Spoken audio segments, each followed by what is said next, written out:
Salut tout le monde, c'est Julien David de l'Alpage de Barbossine à Châtel. On se retrouve aujourd'hui pour la 45e Belle Dimanche dans les Alpages de Pleine-Dranse. Je vous emmène voir les allées.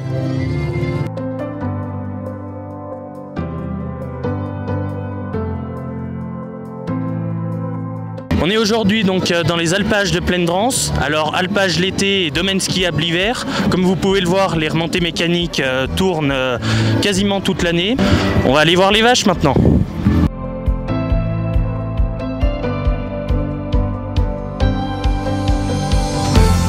On est maintenant parmi les vaches, donc il y a aujourd'hui à peu près 130 vaches présentes à la Belle Dimanche. La race Abondance, on la reconnaît par ses lunettes autour des yeux, sa robe à cajou, et on va maintenant aller voir le juge de ce concours qui va nous expliquer quels sont les critères de jugement de la race Abondance.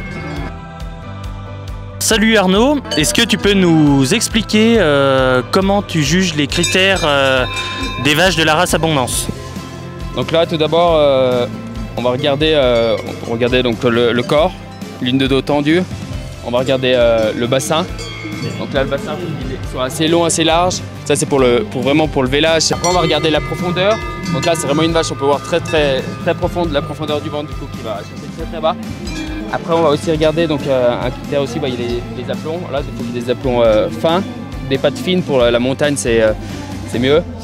Après on va aussi regarder, après il y a l'autre critère, c'est la mamelle qui, ça joue beaucoup la mamelle. Donc on va regarder pour faut que la mamelle, une attache avant qui va chercher loin sous le ventre, avec des trayons assez petits, on regarde à peu près la longueur du pouce. Merci beaucoup Arnaud pour ces explications. On va maintenant aller voir les costumes traditionnels d'époque.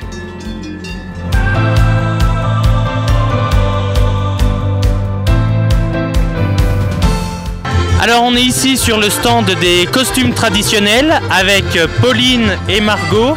Alors est-ce que tu peux nous expliquer le style vestimentaire d'époque de Haute-Savoie? Alors nos costumes, ce sont des costumes traditionnels du 19e, 20e siècle, composés d'une jupe, puisque les femmes à l'époque avaient toujours une longue jupe noire avec un petit chemisier blanc souvent, et elles avaient toujours ce petit châle qu'on porte, puisque entre l'intérieur du chalet et l'extérieur, quand elles allaient faire les travaux des champs, traire les vaches, elles avaient toujours besoin de se couvrir un petit peu les épaules pour sortir. Et donc on retrouve aussi le petit tablier qui agrémente notre jupe et qui en fait protégeait à l'époque quand on ramenait le seau de lait au chalet pour pas qu'on puisse salir notre jupe, puisque c'était aussi l'unique jupe de la garde-robe qui servait aussi bien pour les tâches de la ferme et aussi en vêtements du dimanche. Très bien, merci beaucoup. Merci. On va maintenant se rendre sur le stand des liqueurs. Vous me suivez ?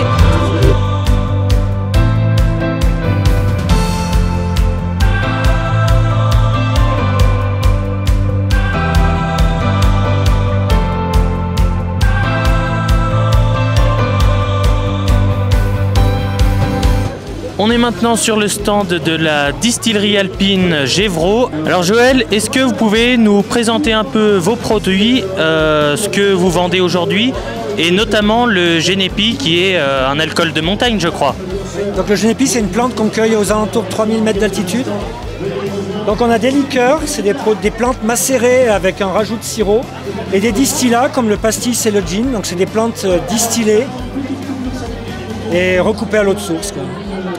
Alors, est-ce que vous pouvez nous expliquer rapidement la différence entre la distillation et le Génépi qui, vous m'avez dit, est macéré? Donc la macération extrait les arômes, c'est une macération hydroalcoolique, c'est l'eau et l'alcool qui extrait les arômes. Dans la distillation, c'est la chaleur qui extrait les arômes. Donc on recueille la vapeur qu'on condense. Et donc c'est deux façons différentes de recueillir des arômes.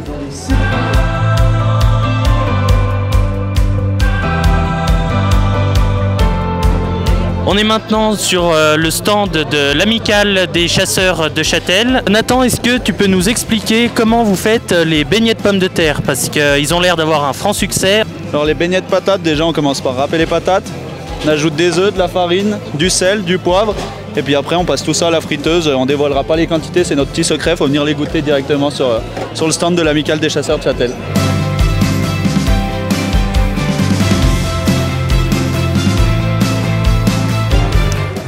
On va maintenant déguster ces fameux beignets de pommes de terre. Ils sont excellents, accompagnés d'une bière locale, toujours à consommer avec modération. Les Carlines des Portes du Soleil, donc le groupe de sonneurs locaux. Alors Frédéric, est-ce que tu peux nous dire un mot sur les Carlines des Portes du Soleil? Alors c'est un groupe qui est né il y a bientôt 25 ans, pour le passage de l'an 2000 en fait. Et du coup on a jumelé deux vallées, la vallée d'Abondance et le Valdillier suisse. Alors tu me disais, donc la majorité des sonnettes dont vous servez, c'est ce modèle-là. Est-ce que tu peux nous dire quelques mots sur ce modèle de cloche? Alors ça c'est le toupin en fer forgé qui est tapé à la main. La cloche en bronze qui est coulée. Alors il reste encore un fondeur à Champéry, mais ça c'est une cloche qui vient de Fribourg à Trévaux. Ces deux sont différents, ça c'est pour le chant et ça c'est pour la basse. Donc les deux sons ensemble s'harmonisent et font la mélodie que vous souhaitez avoir. Ça fait comme un troupeau.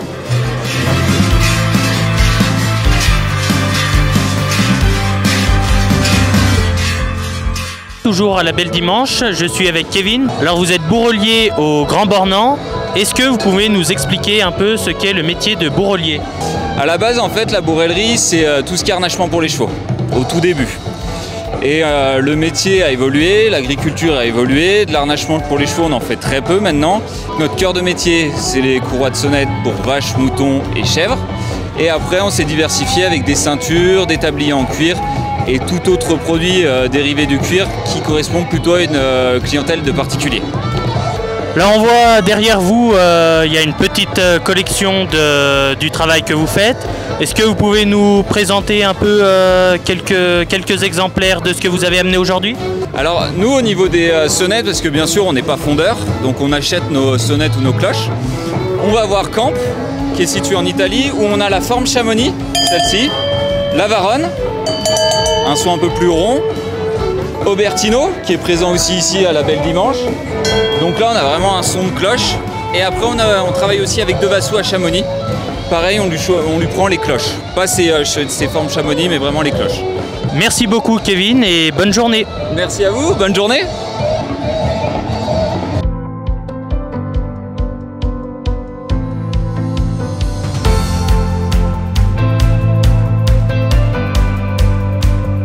Direction le stand de vente du fromage d'Abondance. Je m'appelle Pierre Crépi-Mardet, je suis agriculteur à Châtel avec mon père. On a une exploitation de 25 vaches laitières et puis on est producteur de fromage Abondance sur la commune. Est-ce que tu peux nous présenter l'agriculture de Châtel en général? Alors on est 25 agriculteurs sur la commune de Châtel, dont 15 à produire du fromage dans les fermes et dans les chalets d'alpage sur notre commune. Alors le fromage d'Abondance, on en parlait. Est-ce que tu peux nous expliquer un peu ses caractéristiques? C'est un fromage qui est concave, comme on peut voir ici. C'est un fromage à pâte demi-cuite. Et c'est un fromage qui se fait dans la zone AOP d'Abondance, qui est une grande partie de la Haute-Savoie.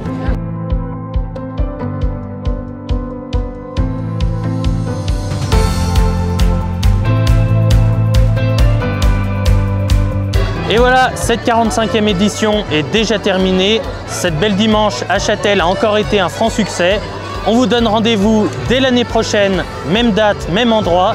Et maintenant, place à l'apéro.